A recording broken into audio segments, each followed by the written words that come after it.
So let's get started with the context of architecture. Now, any problem is solved in a context. Any solution makes sense in a context, and the architecture of anything makes sense in a context. If you travel to Fiji as an example, you see some of the houses there and some of the fruit stalls on the side of the road are not what we'd call well-designed structures. They're pretty ramshackle. But the context of those is that people don't have a lot of money, all right? So they can't afford a whole lot of very expensive materials. People want to put the work together themselves. They can't afford to pay someone else to make their fruit stall. So they have to be able to construct it themselves easily with very few tools, maybe a saw and a hammer, and that's about it. Possibly a shovel to dig holes for the posts. But that's pretty much it. They're just shelters. They're not, not elaborate structures. And the other thing that's particularly prevalent in Fiji is that there are cyclones that can quite happily knock over these structures. So they've got to be reasonably cheap to build and reasonably easily put back together again. So that's the context of structures in Fiji. Software similarly has a context, but the question is, in all of those factors out in the environment, which of them should we pay attention to? Well, that list actually is reasonably small. There are the stakeholders and their objectives, and that includes the functional objectives for the system, as well as the non-functional objectives. Now, some people may prefer to separate out the functional requirements from the non-functional requirements. You can if you wish. Either way, those requirements have to come from the stakeholders, not from you. You are a stakeholder as well, but it's not as if the days when we'd say, well, I know what you need and I'll develop it for you and you take it, they're gone. Now you have to listen to the customer and build what they want, not what you want. So knowing who the stakeholders are and what their objectives are is important. The next thing are the constraints and the enablers that apply to the system. The constraints, what prevents you building, what constrains your solution. And risks. Risks are probably opportunities as well, so they're an important part of the context. So let's go through them. With the stakeholders, you have the people who are going to pay for the system, so that could be the customer or it could be simply the person who's paying for it, and the customer, that the person who's going to accept delivery of the system, is a different party. Either way, the customer is a stakeholder. You have users who could be different, and we also have the customer's customer.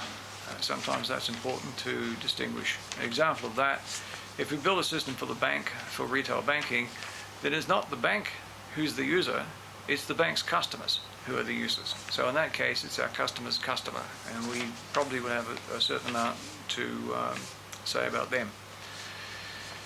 As I said before, you as an architect, you're a stakeholder in the system, as are the developers, as is your company. We also have the people who are going to support the system.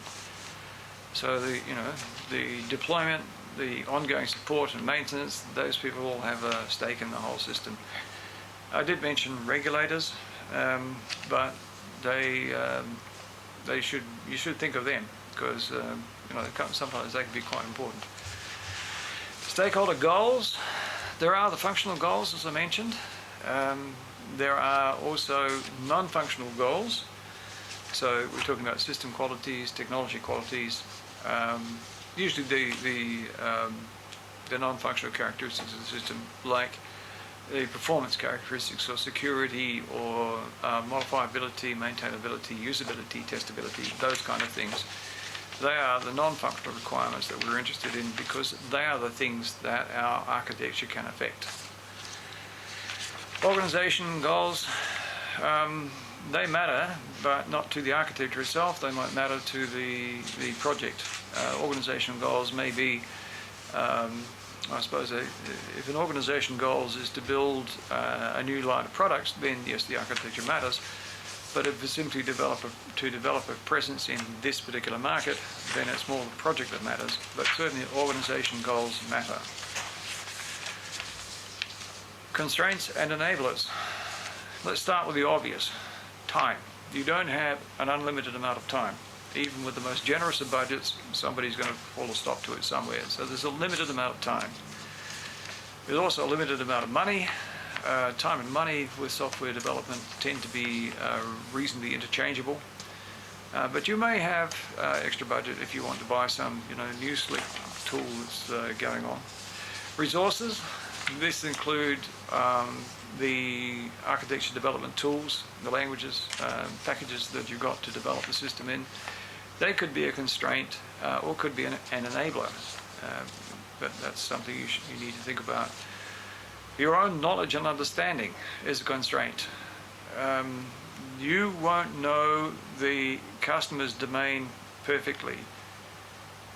This constrains your ability to develop the perfect architecture. You can know it very well, and you really should go and try and learn it a great deal. But you have to acknowledge that your own knowledge is a constraint on the problem. The technology is a constraint. There are not a lot of constraints with computer systems, but they are still computer systems, and they do constrain the kind of things that you can do. Sometimes I guess we're getting around to socio-technical system where we have the integration of human judgment and common sense with computer-based information retrieval and manipulation. So we can work like that. But nevertheless, we are still dealing with the available technology we have. Now possibly in the future, in another 10 years, we'll likely have CPUs that are 4 times faster and 50 times bigger, but some things we can't do. We can take advantage of some things. There are some things about the situation that we can readily do. For example, we could decide to develop an architecture for a whole line of products. We could develop a product line architecture even though we weren't asked to. We can take advantage of some of the technology if it happens to be particularly advantageous for us. And we could take advantage of some part of the organization capability. This is the usual thing of the visiting expert. If you have a visiting expert, put them to work. Now let's look at risks.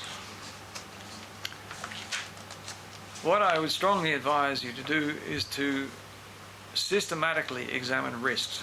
The very common habit is we simply list off all the risks we can think of. This kind of brainstorming technique or something like that is not very good because invariably there's well-known phenomena about brainstorms and people get distracted and people think of things and it highlights some things and hides other things. Well, if you're dealing with software development, probably it's better to have a much more systematic approach. Even just going through who can be affected by this system, how would they be affected positively or negatively, and list off the risks in that way. Or go through every stakeholder objective and try and determine whether it could be achieved, or what would prevent its achievement, what would aid its achievement. Some systematic system is better than just thinking of them. Now this was brought out a bit by Paul Bannerman, who wrote a paper 4 or 5 years ago in which he reviewed the risk management performance of a number of projects. And his major conclusion, aside from that there are a class of risks that we don't consider, and we really ought. But his major conclusion of his study is that too frequently one particular project in an organization didn't take advantage of what the organization already knew about developing those projects. Quite likely the organization had done a previous project, they'd come across some risks, they'd dealt with them, and they had all the information available about how that risk occurred, how serious it was, what treatments worked. And what did this new project do? It ignored it all. So this is just a frequent occurrence, and I'd strongly advise you or urge you to hunt around the organisation and find out what we already know of the risk that we have typically encountered and see if we can learn from those, so at least we don't repeat the same mistakes over and over and over again. There are not only risks, there are also opportunities. There could be an opportunity, as I said, to develop a system for more than one customer. You could sell a few, you could make a bit of money if you want. But we're usually more concerned about the probability that things will go wrong. One of the risks, or one of the things that is potentially a risk, is that we invariably have to connect to other systems. Legacy systems are probably a common part of the landscape, and we really do need to take notice of those. Now, these are both a constraint on our architecture and a risk on our architecture. The risk is that we won't interface to them as well as we might, or that they don't work as we think, or something of that nature. That they need to be flagged as something to be paid attention to. So in summary then, the context in which an architecture is developed includes the stakeholders, their functional objectives and non-functional objectives, the relative importance of the stakeholders. I'm not advocating you have to take notice of every stakeholder possible, but you should identify the major stakeholders and what their concerns are and pay attention to those. There are the constraints on our development, both of the project itself and constraints on the architecture. There are also enablers, but again, we're more concerned about the constraints than we are the enablers. And there are risks and opportunities. We do need to take note of the risks and see how we resolve those, if we have to resolve them or treat them during the architecture development, but certainly during the entirety of the project.